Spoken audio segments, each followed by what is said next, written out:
Bienvenidos a un nuevo análisis. Hoy vamos a meternos de lleno en una idea. Una de esas que te dejan pensando, ¿sabes? La hemos sacado del libro Hábitos para ser millonario de Brian Tracy. Y la tesis es, bueno, es muy potente. Dice que el 95% de lo que pensamos, sentimos y conseguimos es el resultado de nuestros hábitos. Totalmente. Y creo que ese es justo el punto que mucha gente se salta. Se piensan que es un libro de finanzas, de números, pero en realidad es más bien un manual de reingeniería personal. El dinero es casi, pues, un efecto secundario. Sí, un efecto secundario del tipo de persona en la que te conviertes. Por eso hoy no vamos a hablar de trucos para invertir ni nada de eso. Vamos a ir a la base, a dos pilares que Tracy considera, bueno, el cimiento de todo lo demás. ¿Y cuáles son? Asumir la responsabilidad personal absoluta y, segundo, adoptar una mentalidad a largo plazo. Argumenta que antes de poder acumular dinero tienes que construir el contenedor adecuado para él. Y ese contenedor eres tú misma, eres tú mismo. La idea es convertirte en el tipo de persona que no solo genera riqueza, sino que, y esto es lo más difícil, es capaz de mantenerla. ¿Y de hacerla crecer? Vale, pues empecemos por el principio. Y la verdad, el punto de partida que propone Tracy es casi una provocación. Dice que todo, absolutamente todo lo que eres y serás es responsabilidad tuya. A mí de entrada me genera un poco de rechazo. Suena muy duro. Es duro, sí. Es duro porque choca con algo muy humano. La tendencia a buscar explicaciones fuera. En psicología a esto se le llama el locus de control. Quienes tienen un locus de control externo, pues se sienten como marionetas de las circunstancias. La culpa siempre es de otro, ¿no? De la economía, del jefe, exacto, de la mala suerte.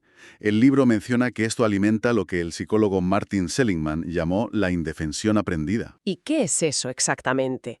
Porque suena bastante deprimente. Y lo es. Es la creencia que has aprendido a base de supuestos fracasos de que hagas lo que hagas, nada va a cambiar. Es una profecía autocumplida y te lleva a la pasividad, a la frustración. Es la mentalidad de la víctima, básicamente. En cambio, la gente que Tracy describe como exitosa tiene un locus de control interno muy fuerte. O sea, ¿que sienten que tienen el control del volante? O al menos que tienen el control de sus reacciones a lo que pasa en la carretera, ¿no? Entienden que sus acciones, sus pensamientos, sus palabras, todo tiene consecuencias directas. No puedes controlar si llueve, pero sí si coges el paraguas. Esa es la base de la responsabilidad y, según el libro, es el primer hábito, el innegociable. Sin él, todo lo demás se cae. La propia historia de Brian Tracy, que él mismo cuenta, parece un caso de estudio de esto, ¿no? No empezó con ninguna ventaja, más bien al contrario. Una familia con problemas económicos, dejó los estudios y se puso a trabajar en lo que encontraba. Habla de apilar leña, de cavar zanjas. Unos inicios que, desde luego, no auguraban un futuro de millonario. Para nada. De hecho, cuando empezó a trabajar de vendedor a comisión, cuenta que vivía al día, literalmente, a una venta de quedarse en la calle. Si no vendía, esa noche no podía pagar la pensión. Lo interesante es que su punto de inflexión no fue un golpe de suerte, fue una pregunta que se hizo a sí mismo en un momento de desesperación. ¿Por qué hay gente que tiene más éxito que yo? Una pregunta que nos hacemos muchos. La diferencia es qué hizo él después. Exacto. En lugar de quedarse lamentándose, buscó al mejor vendedor de su empresa y le preguntó. Le preguntó directamente qué hacía distinto. Y ese vendedor le dio un par de consejos y Tracy, esa misma tarde, los puso en práctica. Y ahí está la clave que mucha gente se pierde. No se trata solo de pedir consejo, que es como pasivo. Se trata del hábito de implementar inmediatamente. La mayoría de la gente se queda en la primera parte, ¿sabes? Coleccionan consejos, leen libros, pero la información no se convierte en acción. Claro. Tracy convirtió la aplicación en un reflejo, y ese fue su verdadero motor. O sea que la responsabilidad no es solo aceptar la culpa, sino tomar acción inmediata sobre lo que sí puedes controlar. Precisamente, en lugar de culpar al mercado o a los clientes, aplicó lo que el libro llama la ley de causa y efecto. De una forma muy pragmática, entendió que el éxito de otros vendedores, el efecto, tenía unas causas. Unas técnicas, una disciplina. Eso es, unas causas concretas. Así que se dedicó a replicar esas causas para obtener los mismos efectos. Su hábito de preguntar y aplicar al instante fue el motor que lo sacó de esa precariedad. No esperó a que las cosas pasaran, provocó que pasaran. Entendido, asumir la responsabilidad te da el control del volante. Pero tener el control no sirve de mucho si no tienes un mapa, ¿no? Supongo que ahí es donde entra la segunda gran idea de Tracy, la de pensar a largo plazo. Exactamente. La responsabilidad es el motor de arranque, te pone en marcha. Pero la mentalidad a largo plazo es el GPS y el destino. Sin ella, das vueltas en círculos. Y Tracy subraya un dato que desmonta muchos mitos. Casi todos los millonarios que describen sus estudios son de primera generación. Amasaron su fortuna a lo largo de toda una vida. Uf, eso choca frontalmente con la cultura de la gratificación instantánea, del pelotazo. Por completo. Y la explicación psicológica que da el libro es muy potente. Se basa en la teoría de las expectativas. Sostiene que cerca del 85% de nuestra motivación para actuar hoy no viene del pasado, sino de lo que esperamos del futuro. Si tienes una visión clara y atractiva de tu vida dentro de 10 o 20 años, tus acciones de hoy se alinean con ese futuro. Entiendo la teoría, pero eso es dificilísimo. ¿Cómo argumenta Tracy que superemos ese impulso de quererlo todo ya? El coche nuevo, las vacaciones caras... Lo reduce a hábitos. Hábitos muy concretos y sobre todo indoloros al principio. El más famoso es el de pagarse a uno mismo primero. Suena a cliché, lo sé, pero su enfoque es muy astuto. Propone empezar ahorrando solo un 1% de los ingresos. Un 1%. Es poquísimo. Claro. Y vivir con el 99% restante. Es una cantidad tan pequeña que el cerebro apenas lo registra como un sacrificio. El objetivo no es la cantidad en sí, sino crear el hábito. Exacto. Se trata de automatizar el gesto, de construir el músculo del ahorro sin que duela. Y una vez que ese hábito está ahí, que ya no piensas en ello, entonces ya puedes ir subiendo el porcentaje poco a poco. Es una forma de engañar al cerebro para que no active las alarmas de la privación. Y ligado a esto hay otra idea que a mí me pareció brillante. La teoría de la cuña. Es una estrategia fantástica. Es para combatir la inflación del estilo de vida, ¿sabes?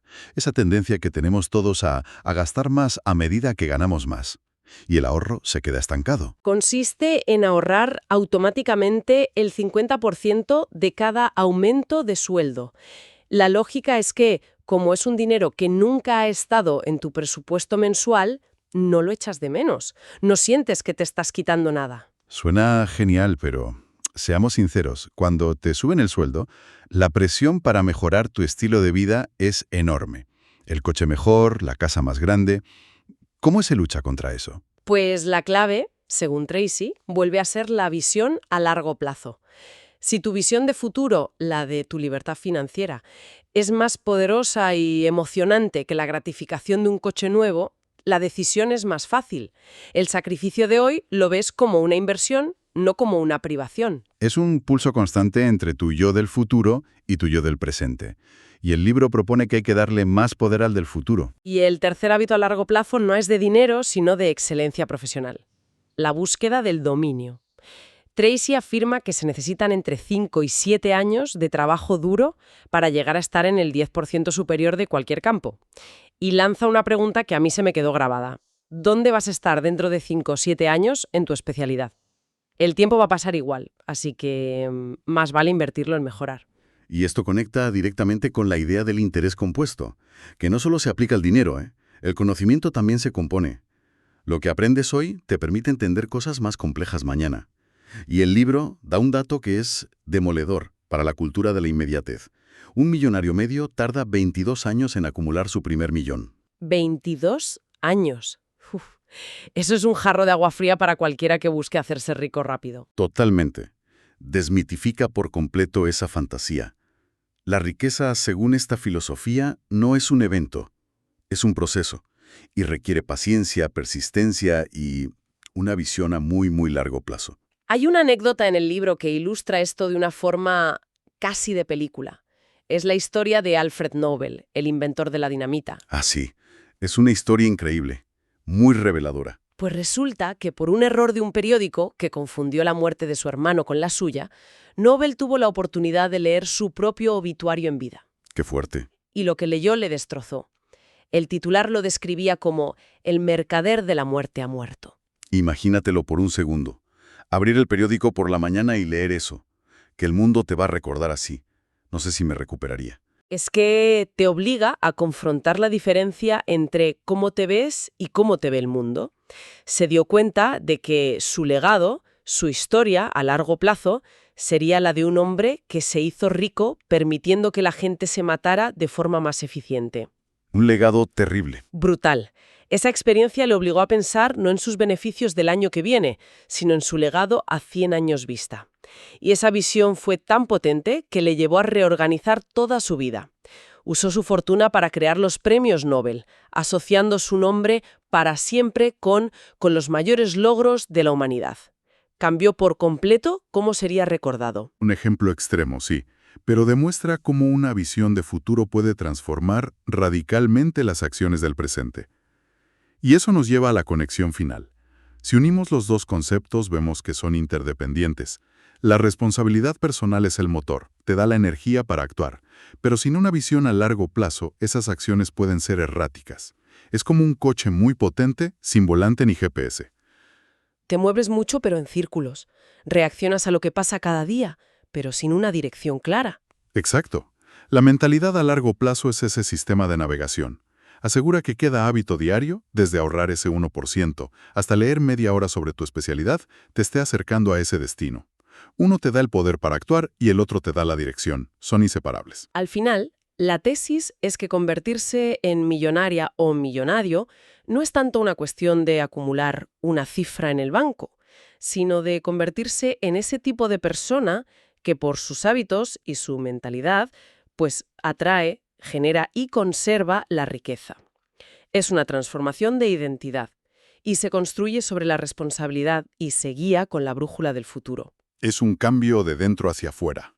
El mundo exterior, en este caso la riqueza, es simplemente un reflejo de los hábitos y la mentalidad que se han cultivado dentro. Pues para resumir, hemos extraído dos ideas clave del libro de Brian Tracy.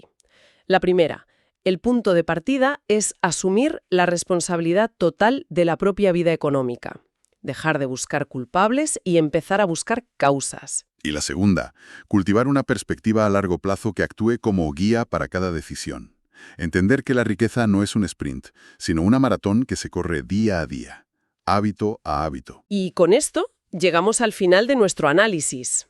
Pues, si me permites, me gustaría dejar una reflexión final, inspirada en una cita del libro. Dice, el hábito es un cable.